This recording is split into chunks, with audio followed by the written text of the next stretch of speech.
네, 1억 뷰를 넘은 김용민 TV. 아이고 감사합니다. 축하드립니다. 네, 전체 1억 뷰요? 예, 그렇습니다. 오, 대단하네요. 예. 물론 저 강남 스타일은 그 강남 스타일 하나만으로 몇억 1억 뷰가 나오죠. 뷰를 예. 기록했습니다만 몇십억이 나오죠. 여간 노무현 재단 알릴레오 1억 뷰 안 됐습니다. 그래요? 됐습니다. 오. 예, 김용민 TV가 네네. 1억 뷰를 넘겼습니다. 제가 1억 뷰 중에 한 2천만 뷰 정도는 뭐 좀 이렇게 좀 공헌이 있지 않을까? 네, 뭐 이거나 드세요. 네. 알겠습니다. 바로 광고 들어가겠습니다. 예, 바로 들어갑니까? 예, 그렇습니다. 소개하고 가죠. 소개하고. 나오신 분 소개부터 할까요? 그래요. 예, 알겠습니다. 예, 우리 예. 황현희 씨 나오셨습니다. 안녕하십니까. 반갑습니다. 네, 안녕하세요. 예. 자, 그리고 오늘 잠시 후에 게스트 한 분 모실 텐데 네네. 정의당의 배진교 비례대표 후보 나오시고요. 네. 자, 우리 최민희 의원님 나오셨습니다. 안녕하십니까. 저는 예. 쉼없이걸어 촛불을 만났다의 저자로 소개해 그렇습니다. 주십시오. 몇 세? 3세 사세. 삼세. 4세로 가야죠. 예. 네, 여러분 우리 최민희 의원님의 새 책 많이 구매해 주세요. 다시 한번 책 제목. 쉼없이 걸어 촛불을 만났다. 예. 최민희만 입력해도 나와요. 예스24 이런 데서. 예. 네. 자, 우리 열린민주당 대변인 김성회 후보님 네. 나오셨습니다. 안녕하세요. 네. 뭐 잠바를 입고 오셨네요. 예. 자, 김성회라는 이름이 이제 영어로 매직 넘버가 되고 있습니다. 10을 넘을 것인가 안 넘을 것인가. 10번 후보. 네. 그러네요. 두 자릿수 의석수를 할 것이냐 말 것이냐를 제가 짊어지고 있어서 네, 그렇습니다. 매우 안달나 있습니다. 네. 손혜원 의원님 걱정이 좀 많으신 것 같은데 되게 괜찮으세요? 네, 뭐 괜찮습니다. 네, 알겠습니다. 본인 일도 아닌데요. 그 얘기 또 나중에 하도록 하고 예, 예. 바로 착한 쭈꾸미로 가겠습니다. 착한 쭈꾸미 여러분. 자, 구매 후기 2개 소개하겠습니다. 아이들도 잘 먹어요. 혹시 매울까 걱정했는데 아이들도 먹습니다. 매운 것을 잘 못 먹는 저한테도 딱이고요. 사회적 거리두기에 쌓였던 스트레스도 싹 사라지네요. 그렇습니다. 이제 쭈꾸미가 낙지하고 좀 비슷한 모양새라서 그렇죠. 낙지하면 또 엄청나게 맵지 않습니까? 그러나 이 착한 쭈꾸미는 그렇지 않습니다. 자, 이 구매 후기 말고 또 있습니다. 제가 입맛이 엄청 까다롭습니다. 엄마 음식 솜씨가 너무 좋아서 워낙 좋아서 입맛이 쓸데없이 고급집니다. 그래서 조미료나 단맛이 많이 함유된 간편 즉석 요리 등을 웬만해서는 잘 사 먹지 않는데 방송에서 김용민 PD와 출연진들이 너무 맛있게 드시는 겁니다. 그래서 속는 셈 치고 5봉지를 우선 주문해 봤습니다. 아유, 잘 속으셨네요. 예. 배송 오자마자 한 봉 뜯어 먹고 어제 친구가 와서 2봉 또 요리하고 사무실 동료 한 팩 주고 나니까 이제 한 팩만 남았습니다. 빨리 재주문해야 할 것 같습니다. 제 인생의 즉석 요리 제품을 재구매하는 첫 번째 경우가 된 것 같습니다. 자, 선물 받아간 동료도 집에 놀러 와서 같이 먹는 친구도 너무 맛있다고 다음번에 주문하면 자기 것도 같이 주문해 달라고 하네요. 쥐는 손이 없어 발이 없어 왜 남한테 시켜달라고요? 저 같은 사람인가 봐요. 이거 죄송합니다. 예. 컴퓨터 잘 모르시는. 네. 냄새 때문에 침이 고여가지고 내가 먹고 잊을 싶죠? 수가 없네. 미치겠어 진짜. 네, 왜 이렇게 그래서- 길어 이거? 광고문이. 너무 자, 착한 쭈꾸미는 착한 쭈꾸미 원물에다가 착한 특제 소스를 더한 다음에 정말 착한 가공으로 물이 생기지 않는 그게 강력한 강점입니다. 장점이고요. 최적의 시간으로 자숙한 쭈꾸미를 가공해서 쭈꾸미 특유의 육즙을 잡아서 조리 시에 쭈꾸미가 쪼그라들거나 물이 생기지 않도록 쫄깃탱글한 쭈꾸미의 어쩐지. 진정한 식감을 경험하실 수가 있겠습니다. 맞습니다. 어쩐지 탱탱하더라고요. 조리 방법이 간단합니다. 착한 쭈꾸미를 자연 해동한 후에 잘 달궈진 프라이팬에 2분에서 3분만 볶아주면 완성됩니다. 착한 쭈꾸미는 최고의 안주로, 최고의 반찬으로, 최고의 요리로 손색 없습니다. 특히 쭈꾸미에 이것처럼 찬밥과 김가루를 추가해서 볶음밥을 예술이에요. 즐겨 드시면 예. 어떨까요? 네, 이런 착한 쭈꾸미의 완성은 착한 맛과 더불어 착한 가격에 있습니다. 단언컨대 어디서도 이런 가격에 이런 퀄리티가 나올 수가 없어요. 네, 맞습니다. 한 팩 350g 7,900원, 세 팩 350g 곱하기 3시겠죠. 네. 23,000원. 자, 이 3% 추가 할인하는 겁니다. 자, 그리고 5팩은 9% 추가 할인해서 36,000원. 7팩은 12% 추가 할인해서 48,900원입니다. 네, 냉동으로 장기 보관이 가능합니다. 네네. 무조건 가장 저렴한 7팩으로 그러니까요. 구매하시면 어떨까요? 반드시 재구매할 것이 확실하기 때문에 7팩 사도 후회가 없을 겁니다. 제가 주문하라고 들어갔거든요. 네. 배송비가 붙더라고요. 네. 근데 한 번에 많이 시키는 게 차라리 배송비 아끼는 것도 그렇습니다. 방법일 수 있습니다. 자, 예. 김용민닷컴에서 착한 쭈꾸미를 압도적 최저가에 만나보시기 바랍니다. 7팩에 5만 원 안 됩니다. 네. 48,900원. 이런 가격을 어디서 찾아볼 수가 없어요. 일단 드십시오. 네. 야, 네가 좀 얘기해. 아우, 좀 미치겠네 진짜. 아니 이게 이거 밥은 그냥 이거 국물에다 볶은 거죠? 아 밥이 진짜 맛있네. 아 그러시군요. 이게 한 팩이 요 정도 사이즈의 양이 나오는 겁니까? 더 나오는 거 이거 나누는 거죠? 양도 많아 이 정도면. 제가 지난번에 이 쭈꾸미 저기 5팩하고 그 스테이크 주문한다는 게 잘못해서 스테이크가 다 왔어요. 이상하게 그 마지막에 결제해서 자꾸 안 넘어가는 거예요. 그래갖고 제가 작가님께도 연락드렸잖아요. 나 열받았다. 그래갖고 본부장님께 연락해서 입금하고 샀거든요. 저 같은 사람도 있는 거죠. 그러니까요. 와. 이게 야채도 싫어합니다. 예. 아, 제가 이 맛있습니다. 냉동식품 잘 안 먹는 이유 중에 하나가 야채가 숨이 많이 죽어서 오는데 여기 진짜 탱탱하네요. 이거 노하우인 것 같아. 이 착한 시리즈가 이런 게 참 좋은 것 같아요. 이 쭈꾸미 진짜 탱탱해요. 예, 탱탱하고 이거 보이십니까? 이거 흔들리는 거? 맛있어요.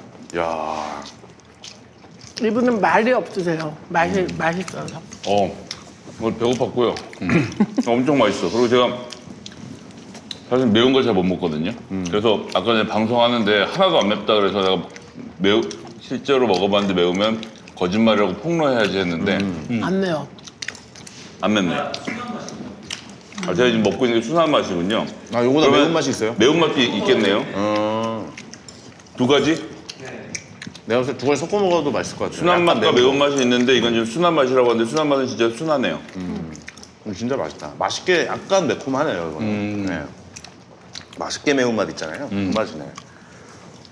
이 쭈꾸미고 낙지고 결국은 이 데치는 듯이 날캉날캉하면 어떻게 살리느냐 문제인데 보통 냉동에다 놓으면 퍽퍽해지잖아요. 안 그래요.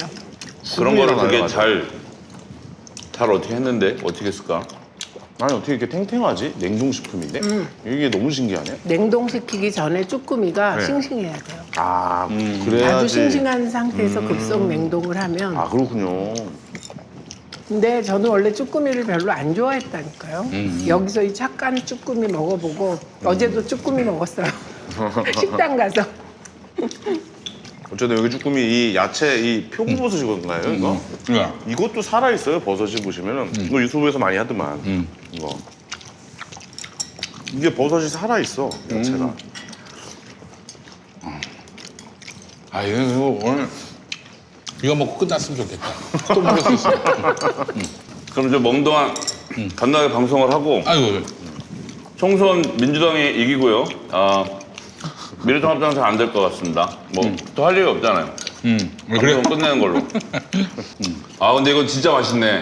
아 야, 이건 제가 지금까지 먹어본 이 여러 가지 종류의 음식 제가 여기서 꽤 했지 않습니까 지금?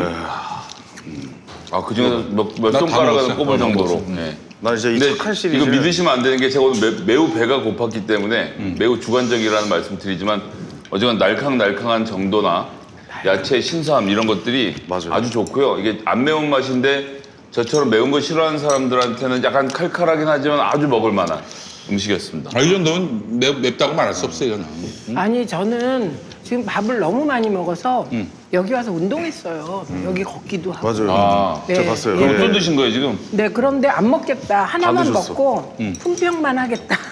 했다가 다 먹었네. 자, 그래요. 여기까지 했습니다. 광고 함께 했고요. 자, 우리 정의당의 배진교 후보님 모시고 또 계속 이야기 이어가겠습니다. 네, 어서 오십시오. 아이고. 네, 안녕하세요. 환영합니다. 반갑습니다. 네. 안녕하세요. 어서 오십시오. 네, 우리 배진교 후보님. 예전에 남동구청장 하셨어요. 그렇죠. 네, 네, 기억합니다. 예. 감사합니다. 네, 우리 배진교 후보님은 비례대표 몇 번이시죠? 저는 4번. 4번이시고요. 네. 정의당 비례대표 4번.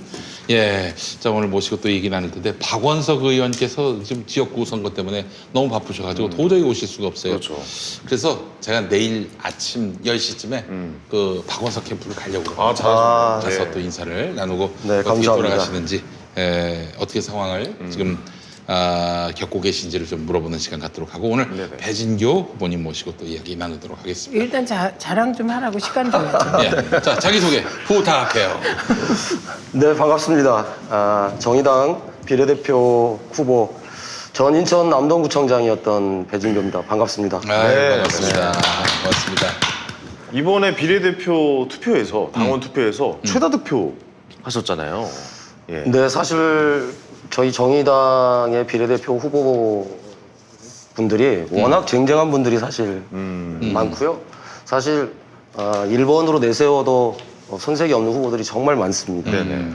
근데 저에게 이제 최다 득표에 사실 이제 영광을 우리 당원들과 시민선거인단께서 주신 뭐 가장 큰 이유 중에 하나는 아무래도 이제 구청장을 했던 이 경험들이 우리 당에게 큰 도움이 될 수 있을 거라는 어떤 판단과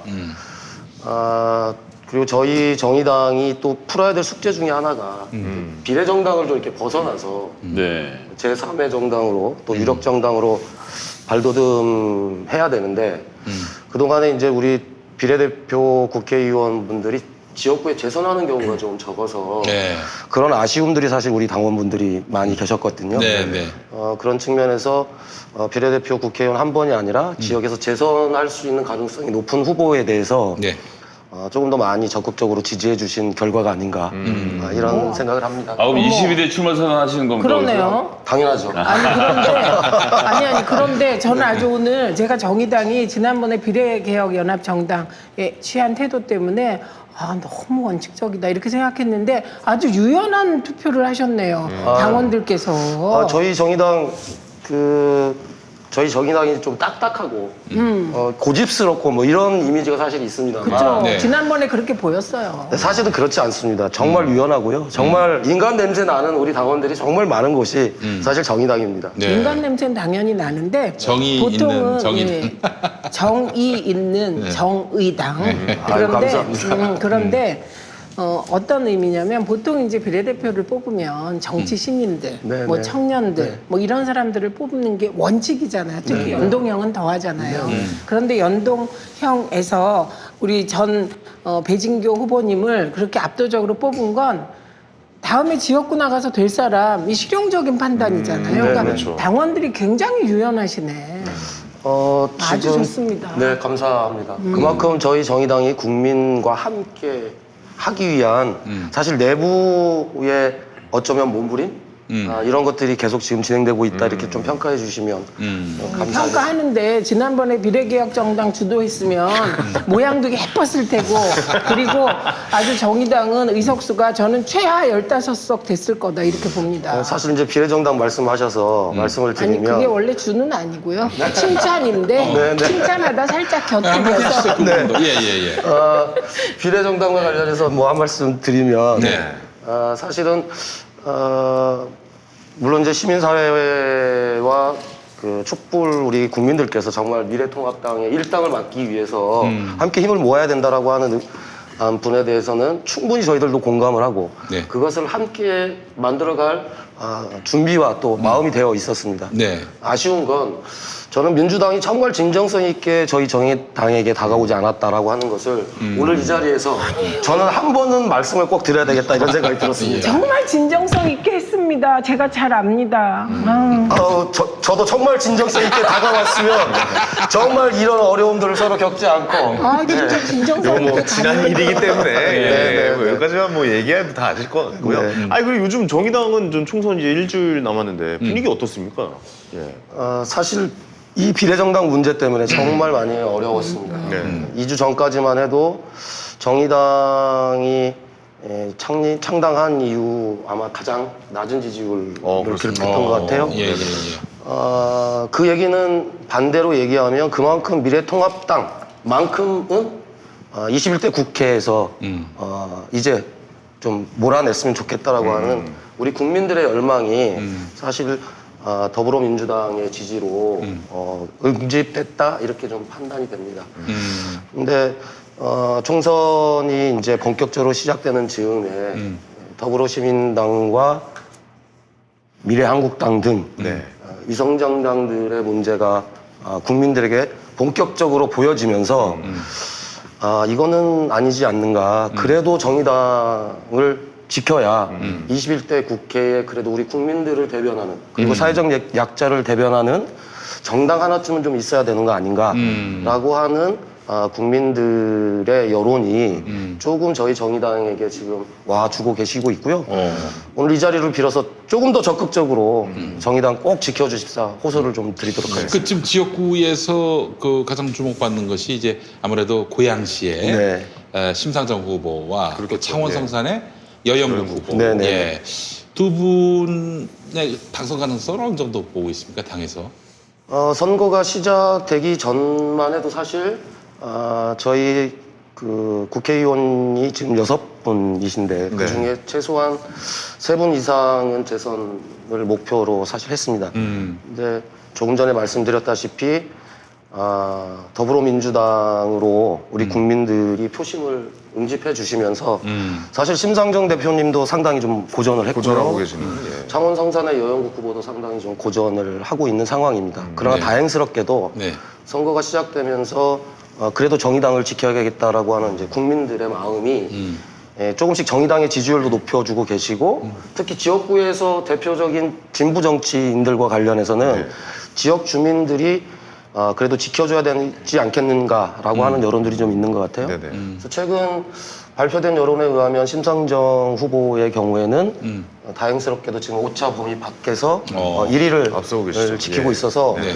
고향 시민분들께 진심으로 감사를 드립니다. 정말 대한민국의 진보 대표 정치인인 심상정 후보를 지켜주셔서 너무 감사하다는 말씀드리고 네. 창원 성산 우리 여영국 후보는 전통적으로 우리 권영길 의원님 그리고 고 노회찬 의원님이 예. 의정 활동을 하셨고 또 대표적인 진보 정치인을 만들어 주셨던 곳이어서 저희 정의당 입장에서는 가장 지키고 싶은 지역구 중에 한 곳이죠.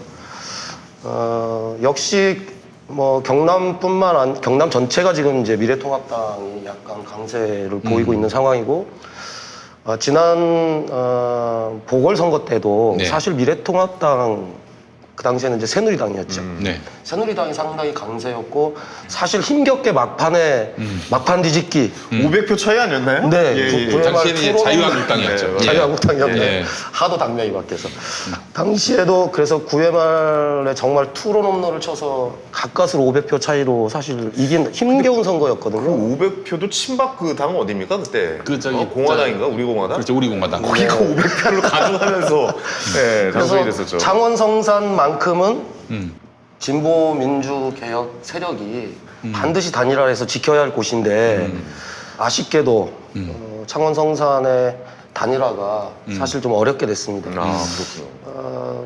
여영국 후보의 입장뿐만 아니라 지역의 노동계 시민사회계가 어쨌든 창원 성산만큼은 진보 진영이 단일화를 해야 된다라고 하는 목소리를 그러니까요. 냈음에도 불구하고 그리고 민주당 후보도 많은 고민들을 하셨던 것 같아요. 진짜 성산 지역을 지키기 위해서 어떻게 해야 될지. 그런데 최종적으로는 민주당의 양종철 원장님이 네. 창원에 내려가셔서 내려가셨죠, 직접. 예. 단일화는 없다. 우리 힘으로 독자적으로 이길 수 있다. 이렇게 선언하면서 사실 단일화가 물 건너 간 상황입니다. 네. 아니, 가능성이 아예 없는 건가요, 그러면 이제? 일말의 가능성도 없습니다. 사실 이제 10일부터 사전 투표를 하기 때문에 오늘 밤부터 내일까지 사실 여론조사 방식으로만 지금 할 수 있는데 그것도 현실적으로 좀 많이 어려운 것 불가능하다. 같습니다. 예, 쉽지 않을 거예요. 근데 또 일부 조사를 보니까 여영국 후보가 아주 미세하게 앞서는 그런 1위인 그런 조사도 있더라고요. 네, 창원 KBS로 기억하는데요.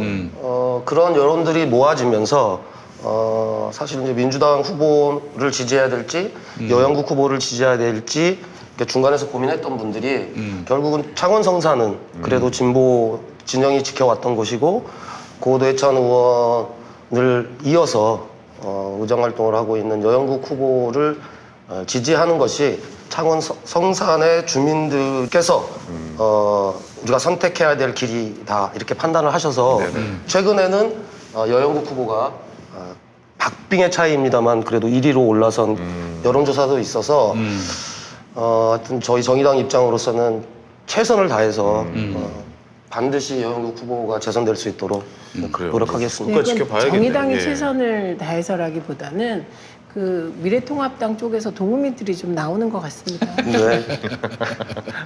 오히려 자, 그래요. 우리 배진교 후보님 나오셨고요.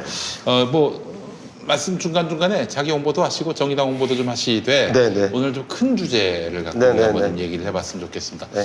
자, 이번 총선 전망 어떻게 하시는지 객관적으로 한번 좀 해주시면 재밌겠네요. 어떨까요? 우리 저 네네. 최민희 의원님부터 한번 좀 해주시면 어떨까요?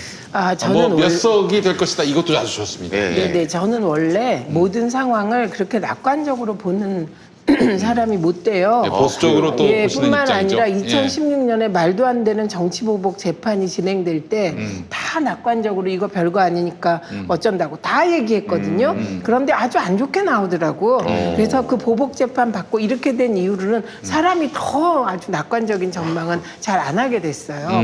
그래서 저는 샤이 보수가 몇 프로 있나로 얘기를 시작하겠습니다. 네네네. 이게 지금 미래통합당 쪽에서 얘기하는 샤이 보수는 한 10% 정도더라고요. 네. 그런데 이게 2016년에는 실제로 야당 쪽에 샤이 진보가 10% 이상이었습니다. 저도 지긴 했지만 그 직전 공식적인 여론조사, 언론사의 여론조사에서 25% 지고 있었고요. 조홍천 의원은 30% 지고 있었어요. 그런데 그 밭이 약간 다르거든요. 조홍천 의원 지역구는 젊은 층이 많고 저희 지역구는 노년층이 많아요. 그러니까 저는 이게 4% 정도로 좁혀졌고 여기는 270표 차이로 이겼거든요.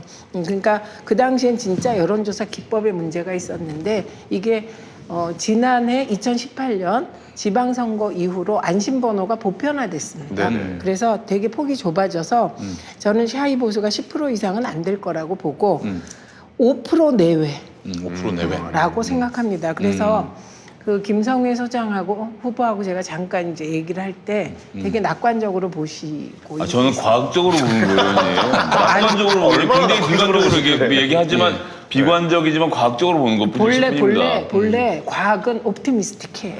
그래 철학이 약간 이렇게 비관적이고 네, 예. 그런데 5% 내외라고 의원님 너무 생각합니다. 감성적으로 보시는 거예요 지금. 아니 제가 보기에. 5% 내외로 보는데 5% 예. 그 어느 지역은 샤이 보수가 아니라 샤이 진보가 있을 수 있는 지역이 있어요. 거기가 김부겸 의원 지역구 같은데요. 예, 그 전체적인 주류와 다른 표의 흐름이 넘어가니까. 그래서 저는 135 플러스 알파 정도가 민주당이 지역구에서 얻을 수 있는 의원님 이건 거의 염세주의 소설이라고 말씀드리겠습니다. 염상섭도 아니라니까. 이렇게는 안 썼어 소설을. 아니 낙관적이지 않으시다고 그러던데 정말 낙관적으로 평가하시는 거 아닌가요? 그러니까 이거 봐 진짜 나는 늘 자로 또 잰 듯한 정의당은 중립이야. 또 다른 시선이군요. 네, 135석에 대해서도. 135 플러스 알파 정도로 봅니다. 네네네. 저는 네네. 지역구가? 그리고 네 지역구 지역구만. 135 플러스 알파. 그렇지. 이분 얘기 들어보세요. 제가 얼마나 냉정하게 보고 있는지 알 수 있고요. 그래도 막판에 그다음에 또 예. 그 조금 냉정하게 얘기해서 저는 지난주에도 현재는 정의당에 대한 비례대표 투표가 굉장히 낮지만 네. 이건 투표가 진행되면서 지지율이 올라갈 거라고 이미 말씀드린 바 있습니다. 네네네. 그래서 오늘 마지막 여론조사에서 보면 비례 여론조사에서 보면 민주당 지지자의 11% 정도가 정의당으로 넘어갔어요. 네네. 그런데 이 프로테이지는 조금 높아질 것 같습니다. 왜냐하면 저희가 이렇게 계속 토론하는 방이 있거든요. 거기 그냥 평범한 분들이세요. 그런 약간 개혁적인 성향. 그분들 중에 보면 끝까지 그래도 정의당을 찍겠다는 분들이 10%가 돼요. 그래서 이 프로테이지 약간 넘어갈 것 같고 그다음에 우리가 애초 예상했던 것보다 지금 비례대표 투표에서 더불어시민당 투표율이 나오지 않고 있어요. 애초 우리 다 낙관적으로 볼 때 30%에서 플러스 마이너스 돼서 34, 5%는 될 거라고 봤잖아요. 네. 그래서 전체 포션을 한 55% 정의당까지 그렇게 본 건데 네. 그 프로테이지가 낮아지고 있는데 그런데 그 프로테이지가 미통당으로 갔느냐 또 그것도 아니에요. 그래서 결국은 우리가 예측한 55대 45 정도의 포션은 나오지 않을까. 그래서 저는 더불어시민당이 30% 내외를 얻을 거다 이렇게 봅니다. 30%. 네, 30%. 그다음에 열린민주당이 한 10% 내외, 10% 그리고 내외. 예, 정의당이 10% 내외. 거기서 이렇게 왔다 갔다 할 것 같습니다. 그런데 이제 최근에 보면 더불어시민당이 굉장히 공격적으로 열린우리당에 대해서 열린민주당. 열린민주당에 대해서 발언이 나오잖아요. 그런 것은 이 현 상황을 반영한 것인데 저는 더불어시민당으로 혹은 보수는 미래통합당으로 비례 투표율과 양극화 현상이 나타날 거라고 봅니다. 그런데 고정 지지층이 있는 정의당 쪽은 대개 10% 내외에서 결정이 되지 않을까. 제가 보니까 열린민주당도 10% 내외의 고정층이 있더라고요. 그렇게 결판이 날 것 같아서 135에서 플러스 알파 빼고 15석 정도를 확보하잖아요. 네. 네, 민주당이 더시민당 더불어시민당이? 합쳐서. 그러면 이 플러스 알파가 마이너스가 되냐 플러스가 되냐에 따라 저는 149 내지 151석. 149에서 어휴, 151석. 염세적으로 본 것도 단독 과반도 가능하다. 저는 염세가 아닙니다. 예, 저는 아주 냉정한 과학. 알겠습니다. 우리 네. 저 김성회 대변인은 어떻게 보세요? 아니 그 뭐 길게 얘기할 게 없고요. 예. 지난 2016년에 선거를 한 해 만에 하는 그 선거 김종인 대표가 잘했네 말았네 여러 가지 평가가 엇갈렸고 대통령 박근혜였는데 그때도 지역구를 110개를 했는데 호남 25개를 놓치고 네. 근데 이번에 135 플러스 알파라는 것은 이건 뭐 이게 염세주의도 아니고 의원님 지구 종말론자. 니힐리즘 이런 거 아닙니까? 아닙니다. 과학입니다. 아 저는 아니, 어떻게 예상하시길래 야, 그렇게 눈 씻고 얘기하시는 거예요? 찾아봐도 질 데가 없어요. 아, 질 데가 어디 없다? 마땅히 질 데가 없어요. 그거 하나만 물어봐요. 그러면 경기도 용인 정 우리 지역구 그 저기 지금 그 일베 옹호론자 그 하고 조순과 이탄희 판사 파트너 붙은데. 김범수가 나온 예. 이탄희 판사가 나오고 네, 예. 거긴 좀 불안하죠. 질 데가 아예 없는 거 아니에요. 전 굉장히 냉정하게 보고 있어요. 이탄희 판사는 본인의 개인기가 있긴 한데 네. 표창원 의원이 지역에서의 스킨십이 너무 없었던 문제가 이번에 저 사람도 와서 그렇게 하는 것 아니냐는 불안감을 조성하고 있는 문제가 있어서 야. 쉽지 않고 그 옆 지역교 한선교 의원 지역구도 마찬가지로 우리가 뭐 TV에 나온 강남에 한선교 강남. 의원의 외모를 가지고 자꾸 뭐라고 하지만 어쨌든 4선 의원 아닙니까? 거긴 쉽지 않습니다. 경기에 놓칠 데가 없다는 얘기를 하는 게 아니라 이게 바로 바뀌어. 아니 질 데가 없다면서. 그러면 질 데가 없어요. 그러면 제가 250개를 다 하겠습니까? 그렇게 안 되지. 253개 중에 아무리 낮게 잡아도 사실 제가 제 실제 추정치는 이제 어디다 적어놓고 나중에 공개를 해서 그 말씀 못 드리겠고 어떻게 해도 지역구에서 150 이하로 나올 방법이 없다. 예. 지역구만으로 지역구만으로 150개 150개 이하로 나올 수 있는 나온다? 방법이 없어요. 좀 전에 말씀드리지 않았습니까? 지난번에 뭐 이런저런 난리나고 정청래원 컷오프 당하고 어쩌고저쩌고 하는 그 선거판에서도 123석을 그중에서 저거 빼고는 110석이죠. 110석. 예. 110석을 했던 민주당이 호남 25개를 찾아오면 135가 되는데 거기다 플러스 알파라니요. 그리고 이번 선거는 아시겠지만 총선은요. 양쪽 세력이 정말 미친 듯이 달려붙어서 어떻게든 호각세를 이루는 게 기본입니다. 그런데 여기도 뭐가 있습니까? 문재인 대통령의 코로나19 사태에 대한 대응, 문재인 정부의 대응과 지금 이제 뭐 재난수당으로도 표현되지만 어쨌거나 이 상태에서 문재인 대통령께서 253개 지역구에 고루고루 5%씩의 보너스를 주고 계시는 거예요, 지금. 그러니까 호각세를 어떻게든 여야가 해서 만들어 놓은 판에다가 5%를 밀어주면 이건 그냥 무조건 쭉쭉 붙는 거거든요. 거기서 다 갈리는 건데 그 승부에서 그러니까 이번에 당선되는 민주당 후보들은 이게 다 문재인 대통령 덕이라는 사실을 꼭 기억을 해둬야 한다고 생각을 하고요. 그러니까 다른 얘기를 또 하나 들어보겠습니다. 이수진 판사하고 고민정 대변인 얘기하지 않을 수가 없는데요. 두 사람 다 전통적인 유권자들의 시각에서 보면 여성이고 잘 모르겠고 하여튼 뭐 대변인하고 왔다고 판사라고 뭐 이런 정도거든요. 그리고 상대방 정치인들은 거물급이죠. 예, 거물급인데다가 거물급을 넘어서서 차세대 미래통합당의 리더십을 가지게 될 잔용들이죠. 사람들입니다. 네네. 가지게 될 사람들인데 뭐 여론조사에 따라 다르지만 10%씩 맥락 없이 지고 있잖아요. 그러니까 이거는 그 뭐 민주당이 확 너무 잘하니까 이제 막 이긴다 이런 게 아니라 유권자들이 미래통합당을 정치의 대체제로 인정을 안 하고 있는 거예요.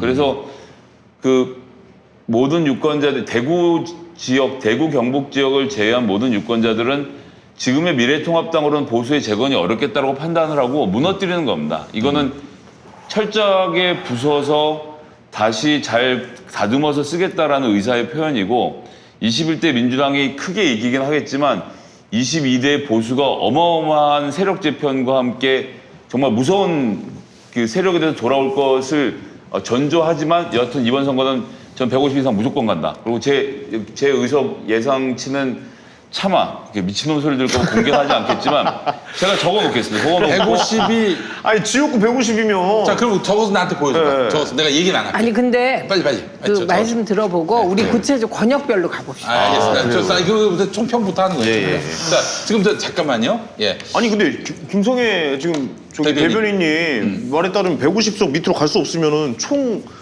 의석수가 180석이 넘는다는 거 아니에요 지금?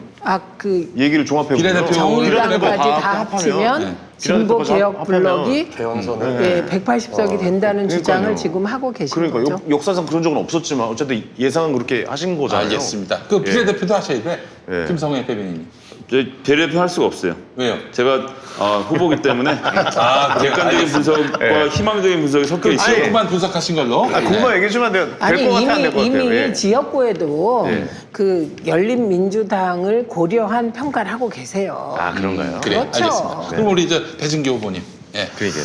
선거 전망. 예. 항상 선거 전에 예상했던 음. 의석수를 예. 언론사도 네. 정치평론가도 한 번도 맞춘 적이 없다. 쉽지 않죠. 저 이제 네. 후보님 이제 죄송하지만 제가 지난 이제 20대 때는요. 이 150 못 넘는다. 네. 저기 새누리당이 150 못 넘는다. 이거 저 돌아가신 이용마 기자하고 함께 제가, 네네. 제가 20대 때 125개로 2개 틀렸습니다. 2개. 뭐야? 좀 보자. 이렇게 예. 진짜요? 저거 지역구만? 적어놓고 다음 주에까지 하니까. 오케이 알았어요. 형님 지역구만. 다음 주에까지 알았어. 하잖아. 다음 주에. 지역구만 이렇게 다음 나와요? 주에까지 하고. 오케이 알았어요. 예, 말씀하시죠. 두 분 말씀하신 대로 예. 더불어민주당이 많은 의석을 가져갈 거라고 하는 것은 분명한 사실인 것 일당은 같습니다. 된다 그 얘기죠. 일단은 되겠죠. 그런데 또 한편으로 민주당을 지지하시는 분들 중에서는 과반을 넘어서 일당이 독주하는 것은 대한민국 국회로서는 바람직하지 않지 않냐라고 하는 의견도 좀 있는 것 같아요. 네네. 그래서 정의당이 조금 더 의석수를 많이 얻었으면 좋겠는데 네. 현실적으로는 현실적으로 네. 아쉽습니다.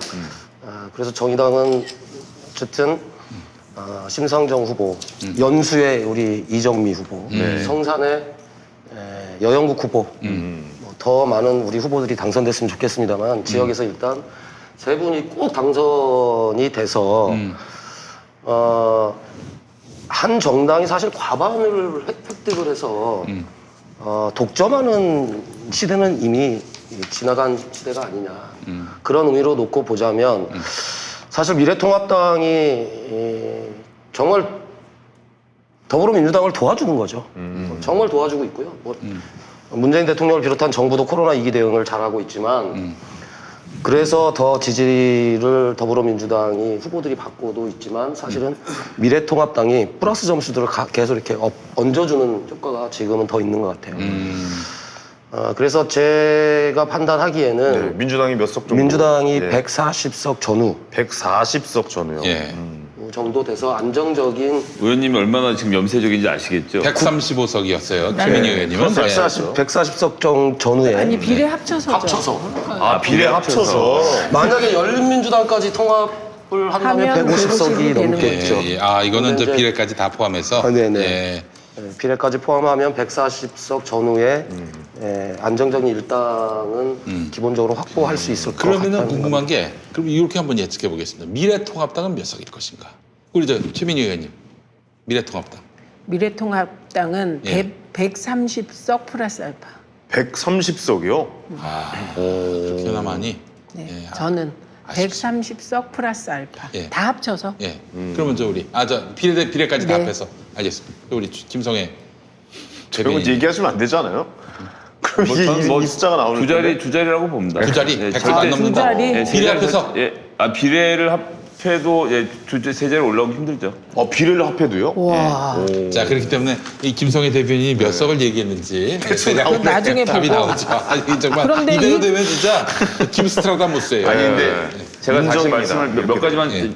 아까 좀 빼본 거 간단하게 정리하면 일단 충청에서 민주당이 이상하게 이기고 있어요. 난 이유는 모르겠어요. 내가 충청을 형량은 모르는데 여론조사 지금 최민희 의원 말씀하셨지만 이번 선거에는 모든 지역구가 안심번호를 사용해서 여론조사를 하고 있기 때문에 예전 거하고 차이가 많이 납니다. 그리고 사람들이 뭐 투표가 조작이니 뭐 이런 말 하지만 계속 말씀드리지만 노무현 대통령 한 번도 여론조사에 진 적이 없고요. 박근혜 대통령 한 번도 여론조사에 진 적이 없습니다. 맞아요. 예, 거의 결과대로 나옵니다. 예상대로 결과가 나오는 건데 실제로 그 2017년 이후에 각종 예측은 거의 다 맞았어요. 충청도는 지금 현재 여론조사 보면 70%는 민주당이 이기고 있는 걸로 나와요. 그냥 그럼 뭐 어쩔 수 없는 현실인 겁니다. 근데 조금 전에 말씀드렸지만 이번 한 번 호황을 누리고 보수가 재편되고 나면 다시 거대한 싸움을 붙을 거라고 보지만 이번 한 번은 그 미래통합당 지금 하는 꼬라지를 보면 무슨 그 김대호 후보 이런 사람 나와서 30대 40대가 무지하다는 말을 하는데 그게 실수가 아니고요. 그 양반 페이스북에 한 달 간격으로 적는 얘기예요. 그리고 그러는 이번에 군산에 출마한 어떤 그 미래통합당 후보는 군산에 중국 유곽을 설치하겠다 이런 공약을 했어요. 유곽은 사시죠? 중국 유곽이 나와요. 중국 유곽과 무슨 행복 거리 설치해서 인쇄가 됐어. 인쇄하다 나와서 기자가 물어보니까 회의를 하는데 무슨 뜻인지 몰라서 미뤄놨던 게 들어갔다 이렇게 얘기를 하는 거예요. 그러니까 유곽이 무슨 뜻인지도 모르는 유곽을 흔히 사람들끼리 쓰는 말이 아니잖아요. 그게 실수로 들어갈 수가 있나 그게? 아니 그러니까 말이 안 되는 처음에 소리죠. 써놨던 네. 게 잘못 들어갔다고 말하는데 처음에 왜 써 그걸? 처음에 그걸 왜 써? 연습장 누가 목표도 유곽을 아니고. 써? 그리고 유곽이란 말이 뭔지를 모르는 사람이라고 본인이 주장하는 게 이게 말이 됩니까? 아무리 공부를 많이 이거는 해도 마치 N번방에 실수로 들어갔다. 그 얘기하고 똑같은 것 같아요. 예, 게다가 또 광주에 출마한 누구는 또 제사. 예, 제사 정도가 아니야.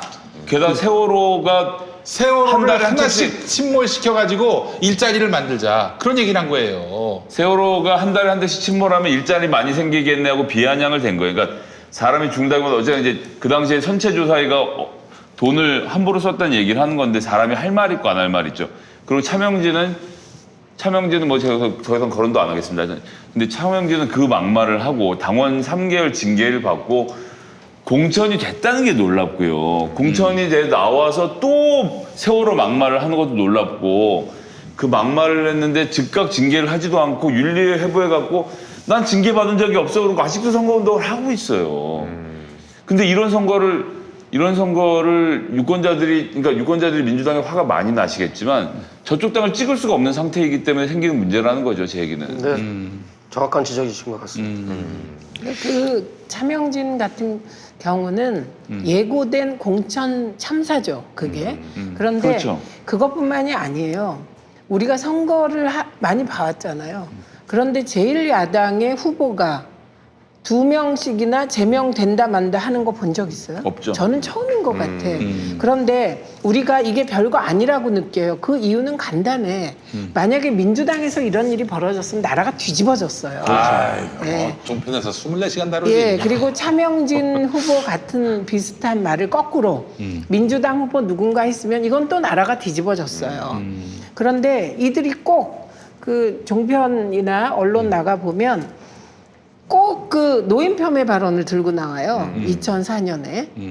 근데 그것과 지금의 차이는 뭐냐? 그때 노인 폄훼 발언으로 열린우리당은 최소 의석이 20석 내지 30석을 잃었습니다.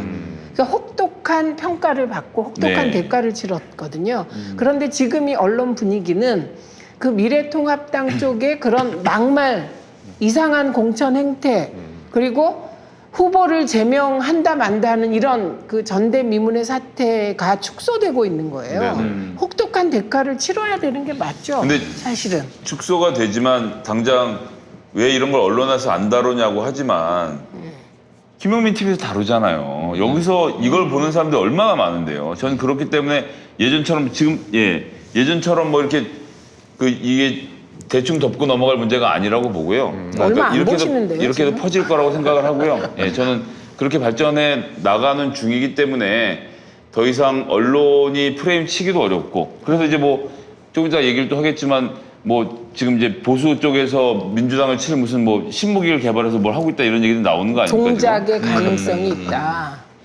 아니 근데 그럼에도 근데 안 먹힐 거라고 보는 불구하고 거예요. 미래 한국석이 지금 130석 플러스 알파라고 말씀을 저는 하시는 거잖아요. 네. 왜- 어떤 걸로 저희가 해석을 해야 될까요? 그러니까 저는 예, 예. 지금 김성애 씨의 이 판단이 여론 환경이 좋고 언론이 제대로 돼 있으면 그렇게 갈 거라고 봅니다. 네네. 그런데 지금은 그런 상황이 아니에요. 그리고 사실 1인 미디어가 굉장히 큰 역할을 하고 있지만 선거 시기에 중도에게 그만큼 영향을 줄까? 지금 마지막에는 중도 일부를 가져와야 되는데 네. 그 부분에 대해서는 영향을 주겠지만 그것이 확 선거 판세를 바꿀 정도는 아니다. 예, 이렇게 보는 거고 지금 영호남 그 의석수 비율을 보면 네. 영남이 75석이에요. 네. 이 영남 75석에서 대구 경북을 김부겸 후보 같은 경우 뭐 박빙으로 놓고 빼더라도 민주당이 2석이었는데 한 석은 잃는 거거든요. 그리고 지금 현재 그 부산에서 가지고 있는 6석 그것을 그대로 유지한다고 보는 거잖아요. 저는 둘 뺏기고 둘 채워서 6 채울 거라고 봅니다. 둘 뺏기고 둘 채운다. 네. 그러니까 6석을 유지한다고 보면 그건 굉장히 선방하는 거다. 아, 네네. 지금 분위기가. 네. 그러니까 기본적으로 미래통합당이란 정당은 75석을 깔고 선거를 치르는 거예요. 반대로 지금 얘기한 충청도가 28석이에요. 그다음에 호남이 28석이에요. 그러니까 이따 합쳐도 56이에요. 네네. 그러니까 75대 56이에요. 이렇게 시작을 그런데 하는 거군요. 예. 지금은 그 충청도에 이기고 있는 데가 이제 안정적으로 이기고 있는 것도 있고 5% 내에서 이기고 있는 것도 있고 어떤 데는 곽상원 후보 같은 경우는 마지막 여론조사에서 박빙까지 박빙이죠. 치고 올라갔어요. 그런데 거기에서 5% 미만으로 이기고 있는 지역은 저는 불안하다고 보고 빼버린 거예요. 네, 5% 미만은. 아 저는 계속 네. 말씀드리지만 문재인 대통령의 5% 버퍼가 예, 어마어마한 위력을 발휘할 겁니다. 그래서 그게 근데 이제- 샤리봇을 제압한다는 거죠. 네, 그렇죠. 네. 그 최대한 상쇄시키죠. 지역에서 저한테 이제 얘기해 주시는 것 중에 하나는 네. 물론 이제 보수 쪽에 계시는 분들이지만 사실 지역의 밑바닥 민심은 사실 민주당에 가 있지도 않다. 네, 네. 민주당에 대한 비판 여론이 상당히 많다. 그래서 아까 말씀하셨지만 숨은 샤이 표심이 5%라고 말씀하셨는데 사실은 더 많을 수도 있다 지금. 이제 그런 느낌을 상당히 많이 받았습니다. 그래서 지금까지는 여론 지표에서 상당히 우세적으로 보이고 있으나 네. 민심은 사실 이제 여론조사가 발표되지 않는 이 일주일 사이에 급변하잖아요. 저는 이런 상황에서 가장 주목해야 될 점은 코로나19 2기와 관련된 방역은 정말 정부와 우리 국민들의 높은 의식으로 지금 잘 이 위기를 극복하고 있잖아요. 그렇죠. 예. 그런데 상대적으로 지금 그 위기로 인해서 사회적 거리두기나 또 이러한 일로 인해서 지금 일자리를 잃고 있거나 무급휴직을 하고 있거나 앞으로 지금 일자리를 잃어야 될 이 민생과 관련돼서 상당히 지금 불안해하고들 있다는 거죠. 그래서 이 문제에 대해서 정말 적극적인 대응을 하지 않으면 사실 민심의 입장에서는 지금 당장 급한 상황이라는 거죠. 아, 예, 뭐 이제 좀 전적으로 동의합니다. 정의당이 그래서 지금 당장 빨리 말라가는 논에 물 대야 되듯이 지금 당장 힘들어서 생활도 어려운 우리 긴급 지원해야 된다. 긴급 지원을 지금 당장 현금으로 해야 된다라고 하는 주장을 하는 이유도 네. 저는 여기에 있는 거고요.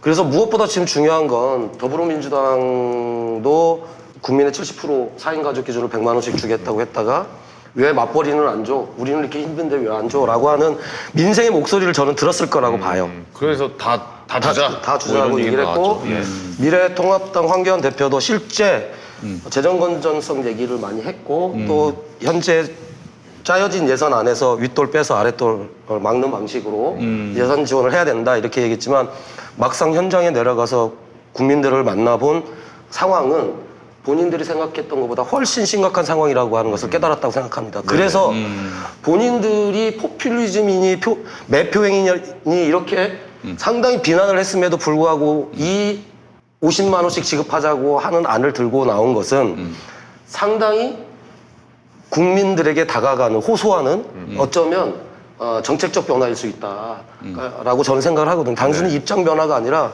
사실 이렇게 현재 정치권이 얼마나 국민들의 표심을 얻는데 귀신 같잖아요.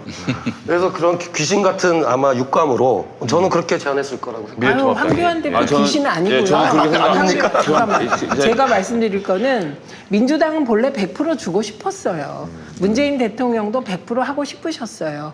그런데 경제 관료들이 짜온 그 구체적인 재정 현황을 보고 밀려서 70%로 했다고 봐야죠. 그런데 황교안 대표가 그야말로 민주당 입장에선 불감청이면 고소원이 된 거예요. 그리고 지금 말씀하신 것 중에 저는 70%를 어떻게 가려낼까? 그러면 맞벌이 부부들은 다 빠지거든요. 그럼 그 맞벌이 부부들이 사실은 정의당도 마찬가지고 민주당도 마찬가지고 주 지지 기반이거든요. 그래서 이런 뭐 정치적인 계산보다는 이게 당장 돈이 들어가야 되는데 이 돈이 70%를 가려내는데 2달. 가려갖고 돈 주는데 1달. 석 달 후에 들어가면 뭐합니까? 근데 다 나눠주면 15일이면 된다는 것이거든요. 이게 가장 중요한 요인이고. 근데 황교안 대표가 이렇게 하게 된 것은 그 황교안 대표도 그렇고 선거하다 보면 주로 만나는 게 자영업자잖아요. 관변단체 주변이잖아요. 어르신들이잖아요. 30, 40대는 참 만나기가 힘들어요. 맞아요. 그런데 저런 판단을 한 것은 이제 보고를 받았다고 봐요. 네, 보고를 받았다고 보고 그리고 그 황교안 대표가 저는 유승민 대표였다면 못할 일이라고 생각해요. 왜냐하면 논리화된 선별복지 유승민 대표. 그렇죠. 그걸 못 봤는데 이분은 아직 논리화된 뭐가 아직 없는 게 아닌가. 네, 그래서 받은 거예요. 저는 그 이제 후보님 말씀하신 거에 동의가 안 되는 게 황교안이 동네 돌아다녀 보고 알았다는 것은 절대 아닌 게 이게 왜 그러냐면 4월 2일에 대통령이 이 긴급 긴급 재난지원금을 주자고 얘기를 하니까 그때 뭐라 그랬냐면요. 국민 혈세로 돈 뿌리며 부정선거를 획책하고 있다라고 그날 비판했어요. 그러니까 그날 선거 첫날이었는데 그렇게 비판하고 이틀 다녀보니까 아유 50만 원씩 줘야 되겠다 생각했을 리가 없고요. 그 여의도 연구소에서 여론조사 돌려보니까 50% 넘어가 돈을 다 주는 거를 찬성하는 쪽으로 돌아서고 정부에서 다 줄 것 같으니까 이렇게 됐으면 우리가 먼저 지릅시다라고 해서 질렀을 가능성이 훨씬 높다. 그래서 지금 이 돈이 이렇게 들어가는 구조가 서민들에게 어떤 영향을 미치는지는 30년 동안 검사 생활하면서 그냥 따박따박 월급에 통장에 월급 꽂혀본 황교안으로서는 절대 상상할 수 없는 영역의 일이라고 저는 생각을 하기 때문에 적극 동의합니다. 네, 그래서 황교안 대표가 그랬다는 게 아니라 미래통합당 후보들이 정말 다 지역을 지금 사타시 그건 훑고 그렇겠죠. 있잖아요. 예, 다른 후보들은 아마 그랬을 수 그래서 있겠죠. 이게 뭐 투표에 좀 영향이 있을 것이다라고 보시는 거예요? 저는 영향이 예. 있을 거라고 봅니다. 영향이 있을 이게 거라고 보시는 거예요? 지금 정부가 판단하는 것 그리고 더불어민주당이나 미래통합당이 판단하는 것보다 더 심각한 상황이라고 하는 네네네. 거죠.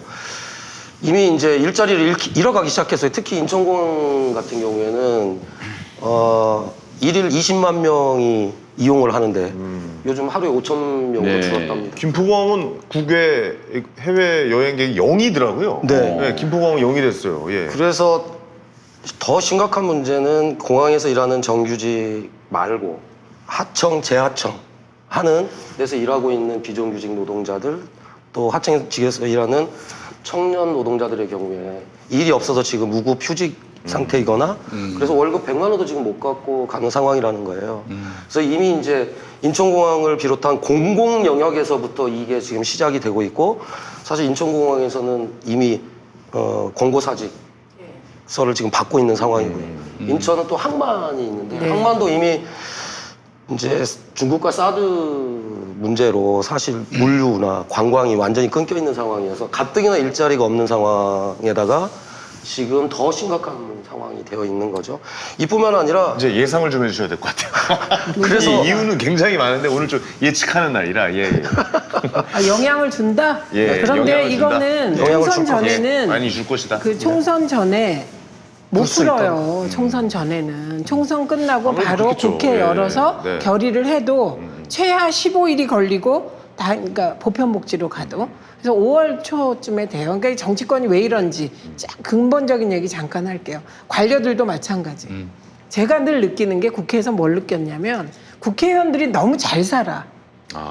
이 국회의원들이 그러니까 지금 이 상황에도 국회의원 중에 한 명이 코로나 걸립니까? 안 걸려요. 안 걸리네요. 예. 그리고 국회의원은 먹고 사는데 지장이 없어요. 세비 딱딱 꽂혀. 아무도 일 안 해, 지금 국회는. 자기 선거운동만 해. 그러네요. 출마 안 하는 사람들도 그냥 선거운동을 돕거나 뭐 사실 국민을 위해서 일하는 건 없어요. 다 월급 받아요. 예, 여전히 한 달에 1,000만 원 내외를. 안 어려운 거예요. 경제 관료들 안 어려운 거예요. 공무원들. 다 강남 살면서 네. 연금 따박따박 나오고. 네, 그렇기 때문에 그러네요. 예. 지금 정말로 그러니까 어려움이 시작되면 제일 먼저 어려운 게 예를 들면 스크린도어에서 맨날 끼어서 문제 생기는 사람들은 먹이 사슬에 제일 취약한 쪽이거든요. 근데 국회의원은 저 위에 있는 거예요. 지금도 난 똑같다고 생각해요. 예. 실제로 그리고 국회의원들이 가는 식당은 별로 파리도 안 날릴 것 같아. 왜냐면 잘 되죠. 예, 그 회의하는 식당, 고급 식당은 아니 여의도 요즘 식당도 팔이 날려요. 그래요? 네. 그러면 심각하게 느낄 수도 있지. 국회의원들이 다니는 식당도 파리를 날리더라고요. 그런데 처음에 코로나19 딱 터지고 동네 식당 가보면요. 팔이 날렸죠. 어디가 제일 먼저 팔이 날리는 줄 알아요? 떡볶이집부터 사람이 없어. 분식집이죠. 예. 네. 그래서 가게들이 텅텅 더 있어. 고댕이에 뿌리는 그 붓을 어디다 쓸 줄 몰라 하잖아요. 벌써 안 가봤다는 네. 얘기잖아요. 그래서 이제 예. 열린민주당은 더불어민주당보다 하루 전인 지난 29일에 이 재난지원금을 보편적으로 다 줘야 한다라고 얘기했고 그리고 그걸로 이제 주로 하는 얘기가 지금 돈 많은 사람들까지 뭘 다 주냐 이렇게 얘기를 했을 때 저희는 이제 사회연대세를 제안을 해서 고소득층에게 1에서 2% 정도 그 이제 책임을 지는 수준에서 연대세를 받으면 그렇게 해서 부자들을 세금이 지금 우리나라 제일 시스템이 잘 돼 있으니까 세금에서 빼오면 거의 예외 없이 빠지거든요. 그렇게 해서 처리를 하자는 제안이고 여기서 더 중요한 건 뭐냐면 지금 정당들도 그렇고 하는 얘기 중에서 하나 놓치고 있는 게 재난지원금이 이번에 한 번으로 끝날 일이 아니라는 겁니다. 이 파고가 지금 마치 2주 정도 더 코로나를 잘 대응하면 이 경제 위기가 사라질 거라고 생각하는데 그건 우리나라처럼 방역이 다 잘 됐으면 그랬을 수 있는데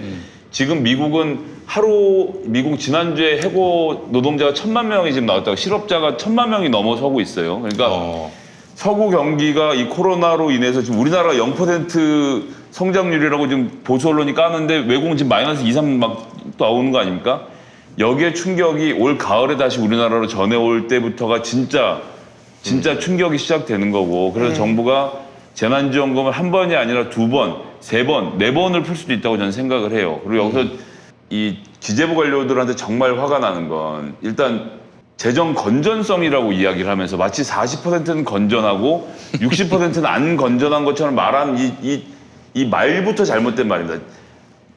국가가 위기에 처하면 국민들 보고 빚재라 그러고 국가는 재정 건전성을 유지하겠다는 게 이게 정신 나간 놈들이지. 정신 나간 거고 우리가 개인 부채가 지금 90%에 달하고 있고 국가 부채는 40%면 국가가 20% 더 빚지고 개인들의 빚을 풀어줘야 개인이 살아남을 거 아닙니까? 그런데 아무런 본인들의 인생에 타격이 없는 기재부 관료들이 강남 모처에 모여 앉아갖고 대통령이 100% 주라 그래도 안 주고 저 버티고 있는 쟤네들을 긴급 재정 명령을 할 게 아니라요. 이 공무원들 다 잘라내고 기재부를 정신 차리게 만들어야 되는데 문재인 대통령이 이런 결단을 하려면 민주당이 이런 결단을 하려면 여론이 받쳐져야 되는 거거든요. 저희는 그래서 지금 절실하게 필요한 건 여론이고 여론으로 기재부 관료들을 때려잡아야 되는 상황이라고 저는 그렇게 생각합니다.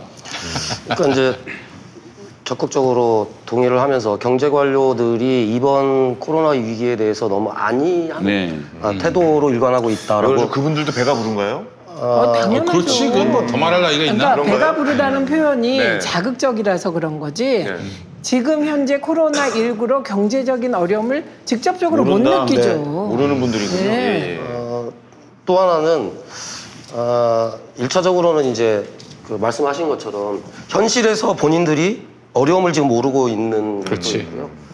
또 하나는 대통령께서 상상력을 발휘해서 재난 위기를 극복할 수 있는 방안들을 내놓으라고 하는데 아니 경제 관료들이 그런 방안들을 기존에 있던 전통적으로 해왔던 방식 안에서만 이 문제를 처리한다라고 하는 것은 이건 공직기강에 상당한 문제가 있다 이렇게 저는 그러니까 판단이 돼요. 그래서 이제 사람을 바꿔야 되는데 경제 부분에 대해서는 그러니까 굉장히 조심스러운 거죠. 경제는. 그래서 요건 과제로 남겨놓고 지금 이제 본격적으로 미래통합당까지도 지금 돈 풀어라 이렇게 얘기를 하고 있어요. 네네. 그러니까 지금 보수신문 중심으로 그게 못마땅한 거예요. 그러니까 이제 뭐 재정 건전성 문제부터 반대 논리들을 막 제공하고 있습니다. 그런데 이거 그냥 간단하게 생각하시면 돼요. 우리가 옛날에 아주 옛날에 미국이 공황 상태에서 테네시강 유기형 개발공사 했잖아요. 네. 해서 일자리도 창출하고 돈을 엄청 풀었단 말이죠.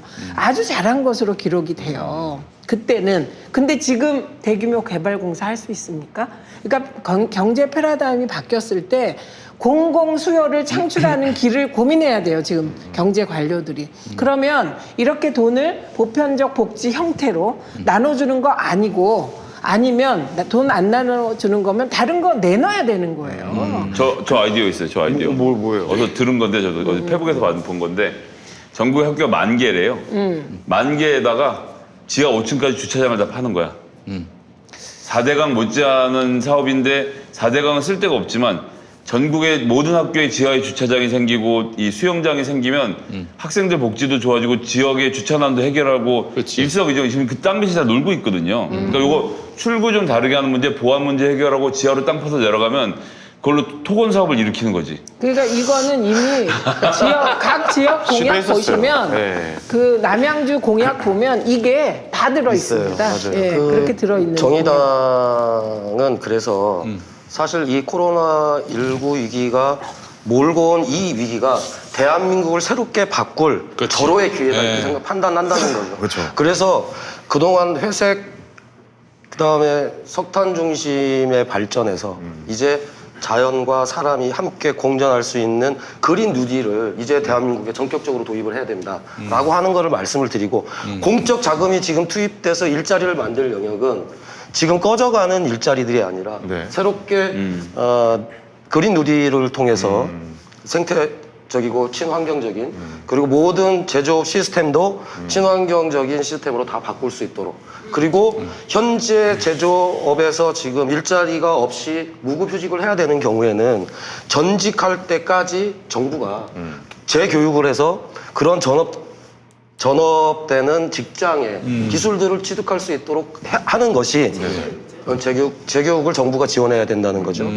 가장 중요한 거는 저희가 IMF나 2008년도 세계 금융위기를 반복해서는 안 된다는 거죠. 그러니까 결국은 IMF 시기에도 160조에 달하는 공적 자금을 사실 대기업 재벌들에게 사실은 투여를 한 거거든요. 네. 재벌들의 개만 했죠. 네. 실제 중소기업 사장님들 부도 나서 자살하신 분들 엄청 많았고요. 그러면 서민들이 정말 공적 자금해서 기업을 살려야 국민들 살린다고 했는데 사실 대기업과 재벌만 살린 거죠. 그리고 외국 자본 기업들만 살린 거죠. 그렇죠. 부자들만 더 부자 됐잖아요. 정말 기억하고 싶지 않은 상황입니다만 350만 명이 넘는 신용불량자들이 정말 어려운 삶을 계속 이어왔잖아요. 그리고 97년 IMF 이후로 사실 우리나라 대한민국이 비정규직 시대가 된 거예요. 700만, 800만 시대가 됐으니까. 네. 그래서 이번 코로나 위기를 극복하는 방식 중에 정부가 지금 100조의 예산을 들여서 기업들을 지원한다고 하고 있는데 좋습니다. 100조 지원해야죠. 기업 살리기 위해서. 아니 100조 아니라 200조라도 지원을 해서 기업 살려야죠. 그래야 국민들이 사니까. 단 97년, 2008년처럼 예산 지원하는데 해고하지 말라는 거죠. 해고하지 않겠다고 약속하는 기업에게만 예산 지원을 해야 기업도 살고 대한민국 국민들도 산다는 거죠. 네, 그러니까 이 부분 받아들이는데 민주당의 10대 공약의 1번이 뭔지 아세요? 뭡니까? 벤처 강국이에요. 그래서 그 벤처 강국 시대를 열겠다는 거예요.